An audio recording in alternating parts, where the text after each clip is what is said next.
Hey, Shalom. It's your brother Thon. Shalom. So, first and foremost, we want to give all praise to the Most High.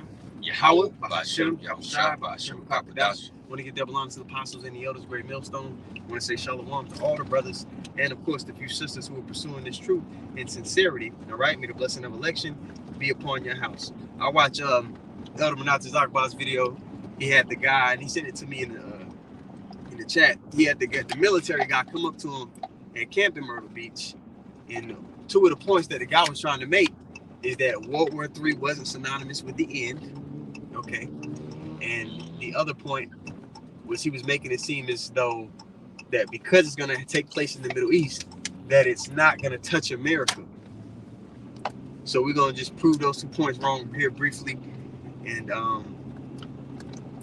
keep it pushing. And I might, in the thumbnail, I'll put the picture up and maybe a link to the elders video so you guys can go watch that as well if you haven't seen it already.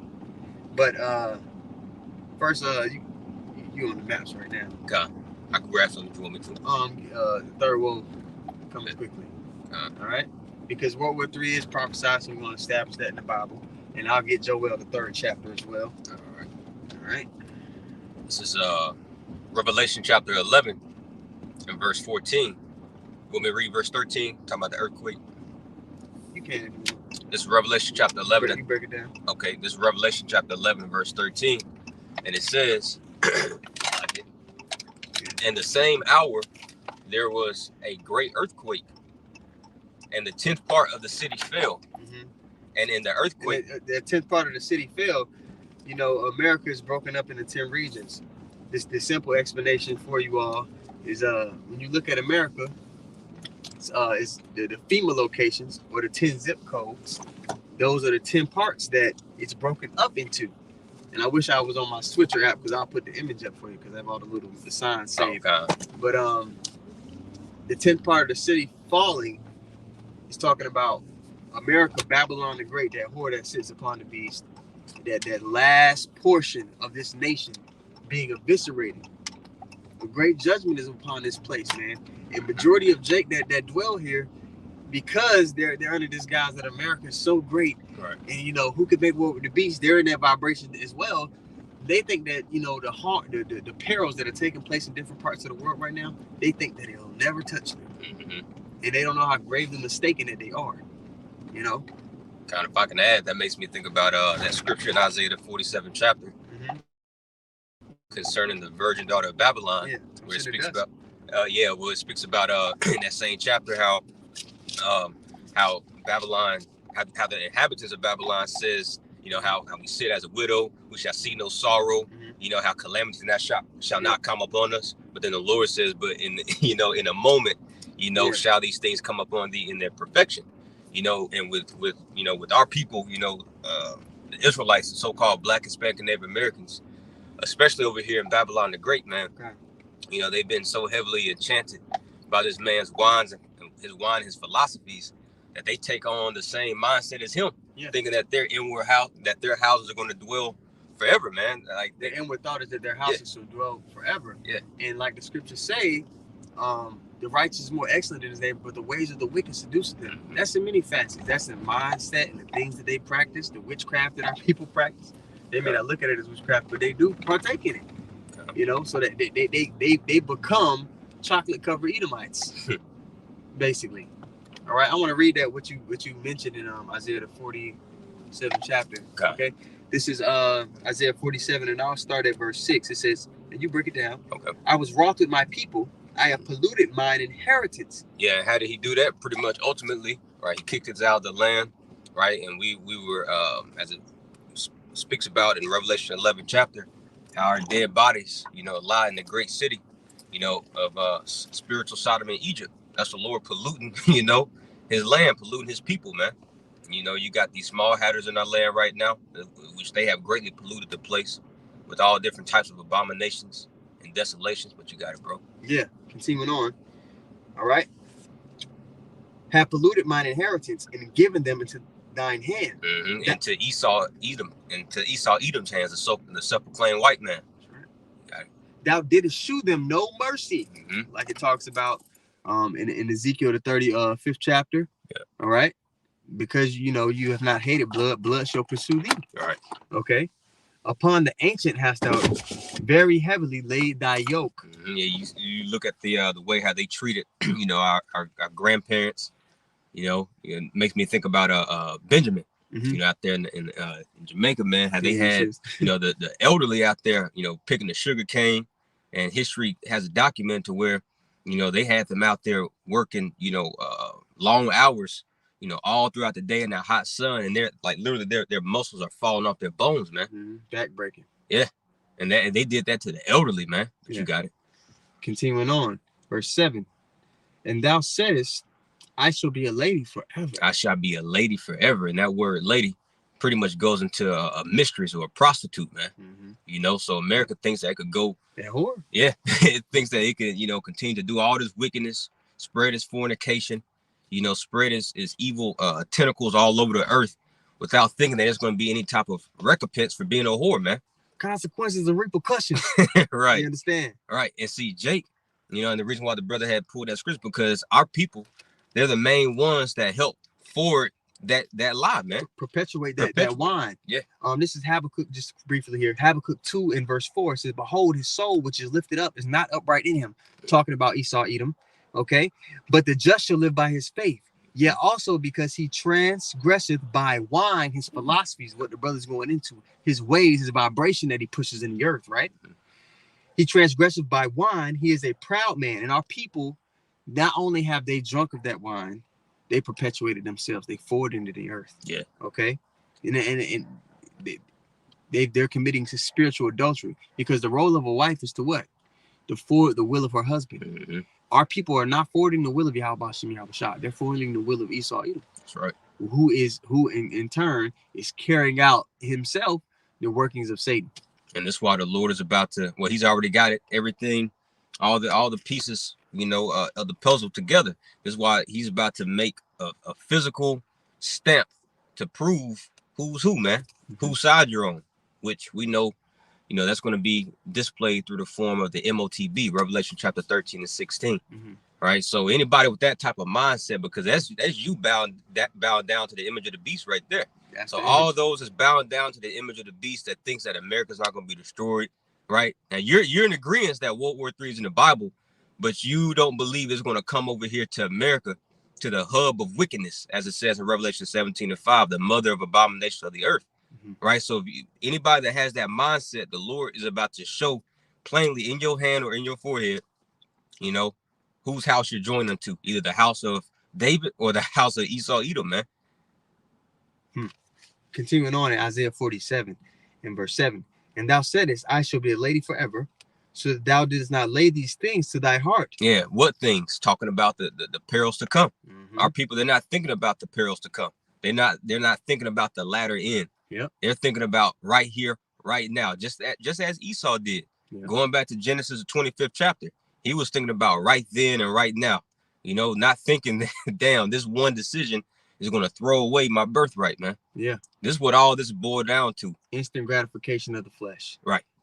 And that's the spirit that majority of our people have on them in everything that they do, from their attention span to, hey, Shalom, Elder Manasseh Akbar. Yeah, this is the response to your video. So our people, they're not in the mindset of having prudence, thinking ahead. The same way that Marine, he know World War III is going to take place, but in his mind, it's not going to touch America. Yep. It's America. Yeah. This is America. That's the spirit. That's the spirit he was in. Yeah. He had that proud look too when he came up to the elder. He's like, yeah, you got like he knows. Knowing damn well he don't know. I'm pretty sure in the Bible it said where. Yeah.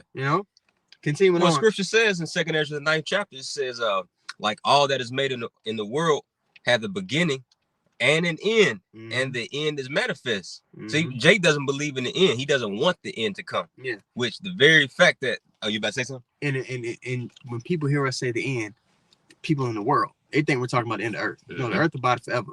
We're talking about the end of this man's rulership. Yep. They have faith that this man is going to be in rulership, and that's just how it's always going to be. Exactly. This man is about to be the lowest of the low, like it talks about in Isaiah the 14th chapter. People are going to narrowly look upon him and be like, this guy? He was ruling? Yep. No way. Jake is enchanted. You know, so when we read was that Numbers 23, you know, how there shall be no enchantment against Jacob. That's talking about the elect, man, because clearly 2/3 they're enchanted, man.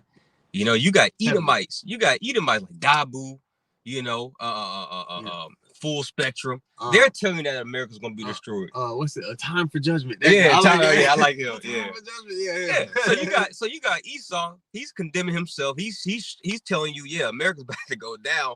But yeah, it's Jake that's clinging onto this place, man. Right. You see, and this is why Yahweh Shema Shah is just gonna leave 2/3 here and melt them, man. See, it's not gonna be the spirit, because tonight, you know, we're about to come into the Passover. You know, and when you consider the first Exodus, you know, the Lord he took all of Jacob, right? He took us out of Egypt, but the Egypt wasn't out of us. See, this time the only ones that's going to leave the spiritual Egypt, they first have to get the Egypt out of us, or Egypt out of them, before we physically get out of Egypt, man. Yeah, they have to separate from this place in the mind and the spirit. And those that truly are delivered from this place, guess what they're gonna have? 100% truth. Man. Y'all get so mad when we say it, but Revelation 14 stands. Okay, they're gonna have no guile in their mouth, meaning that the words that they speak are pure. Right. Now, hey, our righteousness is as filthy rags, right? But the words that the elect are gonna be speaking are gonna be pure, man, and that's what we mean when we say we have 100% truth. Right. We're not saying that we know what the inside of a chariot look like, okay? But the knowledge that the elect were supposed to be given for this time to receive salvation, there's gonna be men upon the earth that have it. Right. All right. I got a scripture for you on that. Go ahead. This is the book of Psalms, chapter 117 and verse 2. For his merciful kindness is great toward us. And what's that merciful kindness? Ultimately, Yahweh Shah, right? His sacrifice by bestowing upon us this grace period and his truth. It says, for his merciful kindness is great toward us. And the truth of the Lord, Yahweh Bahashem Yahweh Shah, endureth forever. Praise ye Yahweh. So if the truth endures forever, not if, but we just read it. It says that his truth endures forever. Meaning what? That 100% truth is here in 2023, right before all hell breaks loose, man. Just as Noah, he had the complete recipe, right? He had the complete truth, right, to pretty much deliver his soul and his family soul, whoever else it was that took heed to his report. Yeah, he represented the elect in his time, and he was the umbrella for his family. Okay, the same way Lot represented the elect in his time. And he received the full instruction on how to get out of here. Right. Separate. He received the full instruction on how to be delivered. The same way the elect in this time, in greater detail, obviously, are going to be given the full understanding to be delivered out of this Babylon, out of this destruction that's coming. Yeah, that's the whole point of Yahweh Shah giving us the Comforter, man. Because John 16:13 says that the Comforter shall bring all things to our remembrance, and he shall guide us into all truth, man. Yeah. Not half of it, you know, not 99.5% of it. No, all truth. Everything, like you said, everything we need to know. Everything we need for this appointed time. Yep. Everything we need for this appointed time to fulfill the mission, which is to receive the salvation and to walk uprightly towards Yahweh Shem Yahweh Shai. We've been given it here on this side for what we need for this appointed time. There's going to be more things that we're given when the laws are written within our inward parts and we get our new bodies and we're in the kingdom. But what we need for this point in the game, it's been given to the elect man. Lord willing, we're part of that number. Right. All right. You want me to finish that out in Revelation? Yeah. I was just trying to see what if somebody put a precept up. No. God. Yeah, this is going back to Revelation chapter 11 and verse 13. It says, in the same hour there was a great earthquake, and the 10th part of the city fell. Yeah, man.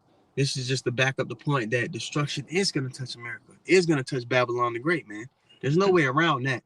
But that guy that walked up to Elder Menatez Akbar in his lesson, he's already given himself over to risk his life, put his life on the line for this whore. Yep. All right. So clearly he has some kind of faith in this place. And Jake, they're under the mindset of that, America will never fall. This is America. They think this is the greatest place on earth. When this place is against the things of God. Anybody that truly believes in the scriptures and truly love righteousness, it's gonna hit you that this place is completely contrary to the God that you serve. Right. So many of these people are hypocrites when they say they believe in the words of God. No, they believe in the tradition of Christianity, which really goes back to Satanism. All right. Go ahead.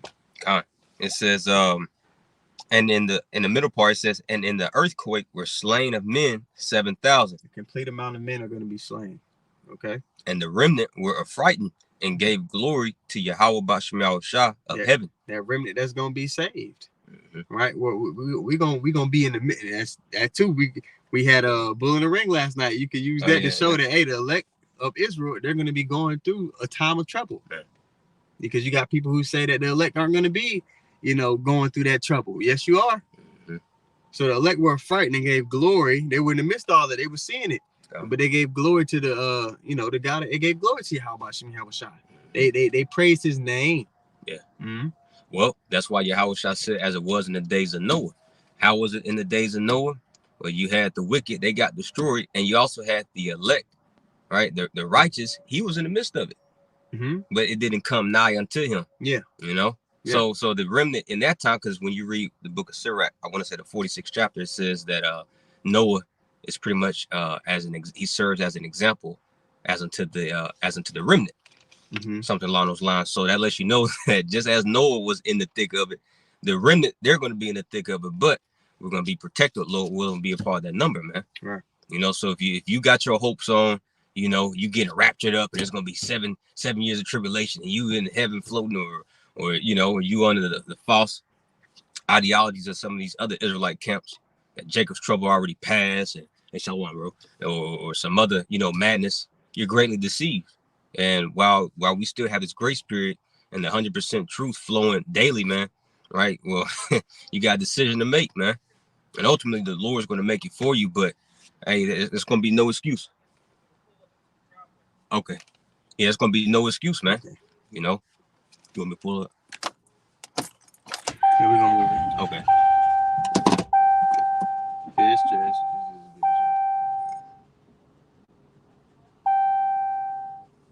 It's a lot. Yeah, because so the neighbors don't complain. Yeah, man. So look, the simple fact of the matter is that destruction is going to touch Babylon the Great. Okay, even when you go to Matthew, the 24th chapter, it talks about the times and things that are going to be taking place in that day that none is like. Right? Let me actually just go there. We're finishing that Isaiah, right? That's all you wanted in that? What was that Revelation you was in? Okay, yeah, you can finish that, and then I'll get to Matthew. Okay. And we'll go to we'll bring out the same precept that the elder brought out in his hey, Shalom. We'll bring out the same precept that Peter's that the elder brought out. Okay. Go ahead. This is Revelation 11:14. The second woe is past, and behold, the third woe cometh quickly. The third great destruction, which is going to be that third world war. Now, if you can go to Isaiah 9 and 5, God, just to show how that war is going to be fought. Right? Spirit, I was thinking about that.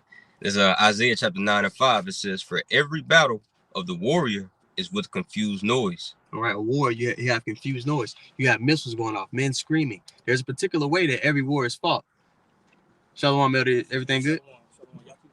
Okay. Yeah. There's a particular way that every war is fought, correct?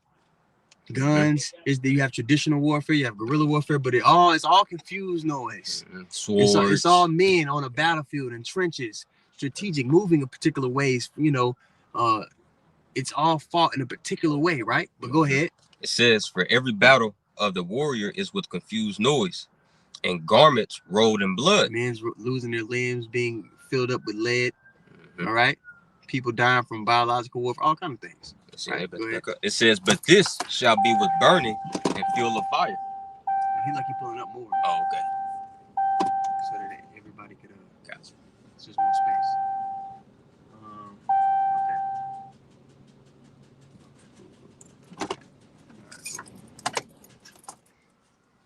Yep. Want me to read again? It says, "For every battle of the warrior is with confused noise, and garments rolled in blood. But this shall be with burning and fuel of fire." So it says, "But this," I mean, it's making a differentiation. It's differentiating this great war that's getting ready to take place. All the battles that took place prior. I mean, it's going to be fought differently. It's going to be fought with thermonuclear missiles. All right. You had something? Yeah. This is the book of Joel, right? The second chapter. Let me see if I can. I was looking. go. And the sword. Let me go into this word sword real quick. I just want to make sure. Yeah, ooh, this is it. The water y'all watch my shot. Okay, so when you read Joel, the 2nd chapter, is giving you a parabolic vision of the missiles. Right? And I'm just gonna get straight to the point. It says, this is verse 5. It says, I'm gonna get verse 4, and then this whole chapter, but let me just gonna get to the point. It says verse 4, Joel 2 and 4. The appearance of them is as the appearance of horses, talking about the way how they're gonna be just flying and marching through the sky. It says, and as horsemen, so shall they run. Like the noise of chariots on the top of mountains shall they leap. Like the noise of a flame that devoureth the stubble, as a strong people set in battle array. And you got to ask yourself, well, let me finish this, and I'm going to pose a question. Right? I'm going to get down here to verse 8. Neither shall one thrust another, meaning you're not going to have another missile jostle another one, bump it, because it says that all of them shall keep their ranks. It says they shall walk every one in his path, and when they shall fall upon the sword, they shall not be wounded. Now I'm gonna grab this word sword here in the Hebrew. It's Strong's H79, 73. Shalach. It says weapon, missile. It literally says missile. Right? It says missile, dart, sprout, or shoot. Right? So so anybody say, well, where's missiles in the Bible? It's there. So it's like it's there. And what's the modern day missile? What's the modern day most potent way to offer adversary for the world powers? To nuke them. Yep. Okay. So this is biblical prophecy. So we're warning the people of these things, whether they hear it or bear. That's not on us. Nor do we. Okay, God. Okay. That's not on us. Whether they get it or not. What they need to understand is simply that the access to the information was there. And that's what they're going to realize in Wisdom of Solomon, the 5th chapter. It tells you they're going to, this was he whom we sometimes had in the vision. They told us all these things in detail. Yep. So that's the realization many people, like the man in the video that came up to Elder Menachem Zakbar, are going to come to realize. Damn, the man was trying to give me the game so I didn't have to partake in this destruction. But I thought I knew some shit. I wanted to be cool. I wanted to be like Elder Arala said. I wanted to be cute. But that's beautiful, brother. I'm gonna have to go back and make sure I put that in my arsenal. Yeah, and that's when Proverbs, the 1st chapter, gonna really be kicking in, man. Because you despise the Lord's counsel, his reproof. You would have not, of all his rebukes, man. Therefore, the Lord's gonna laugh at you in your calamity, man. But see, the Lord is being gracious right now, man. Right. Very gracious. Like he's giving us all the signs, bro. Like just today you had another major food processing plant up there in New York get burned down. You had another train derailment yesterday. So It's like, bro, you gotta want destruction in order to just continue to turn a blind eye and not think twice about, the end of society or life as you know it today, man. You're constantly under attack. And if you don't see it, man, you don't have a brain. Yeah. Our people are constant. The whole world is under attack, but it's specifically the nation of Israel, man. We're under attack, but there's an out. The Lord is giving you out, but he's going to send people that may not look the part that you're expecting. They may not look, they may not fit the mold of what you expect help to look like. But this is the help, man. All right. So, you had, was you done with that? Unless you have something, you got it, bro. Okay, yeah, I want to go to Matthew 24 chapter because we proved that destruction is going to touch America. We just proved it in the fashion in which it's going to touch America. All right, now let's prove that that's synonymous. World War III is synonymous with the end. Okay, so I'm gonna go Matthew 24, and I'll just start at verse 5. It says, "For many shall come in my name, saying that I am the anointed, and shall deceive many. And ye shall hear of wars and rumors of wars. See that ye be not troubled, for all these things must come to pass, but the end is not yet." There's other things that's going to be taking place along with those wars, along with the pestilences and all that, right? Verse 7 says, "For nation shall rise against nation, and kingdom against kingdom," right? All these different nations and governments and peoples and races is going to be constant fighting, and we're seeing the stage and the foundation for that being laid. All right. And there shall be famines and pestilences. We seeing the famine being orchestrated over the past couple of years. All right, we see the pest. We know the pestilences are here, and they're weaponizing it and using it as a means to take control under the guise of safety. All right, and earthquakes in diverse places. All these are the beginning of sorrows. Okay, then they shall deliver you up to it. So we're going to be delivered to be afflicted, going to be casted into prison. Those who are standing stiff for the things of Yahweh Shem Yahushua. Now I'm gonna jump to 21, then I'm gonna jump to 29. Right, 21 is which you can back this up with Daniel 12 and 1. It's the same thing. All right. For then shall be great tribulation, such as was not since the beginning of the world to this same time, no, nor ever shall be. All right. And part of that horrible time is going to be that third woe. Okay. Now you jump down here after it's talking about all these things taking place. Let me see here. 29. It says, immediately after the tribulation of those days shall the sun be darkened, and the moon shall not give her light, and the stars shall fall from heaven, and the powers of the heavens shall be shaken. And then shall there appear the sign of the Son of Man in heaven.